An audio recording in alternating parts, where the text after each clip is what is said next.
So what's up mga koy, so headlight test muna tayo ngayong gabi. Ayan, so first time ko pa lang siyang itatry sa madilim. So check natin kung gaano nga ba talaga kalakas ang headlight ng Aerox V3. Marami kasing nagsasabi na since projector siya, no need na mag mini driving light pa dahil ang lakas nga niya. So tara check natin kung totoo. Start natin. Ang balen dito tinapat ko talaga sa madilim na area. Ayan, madilim. Bali doon lang yung maliwanag. So start natin. Ayan mga kuy. So grabe, malakas nga siya. Ayan, tapat natin sa kalsada.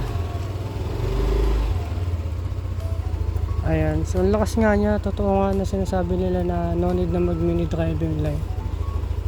Ayan siya mga kuy. So kayo nang musga. Pero para sa akin, since ako yung nakakita ng actual dito, sobrang lakas nga niya. So check natin yung kanyang high beam. Ayan. So malakas din, umaabot hanggang dulo. Ayan.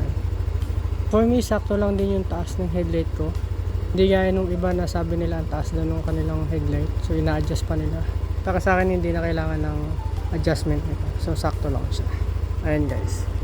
Kaya numos ka mga koys kung maliwanag nga ba talaga ang headlight ni Aerox V3. Ayan siya. Yun lang mga koys. So salamat sa panonood.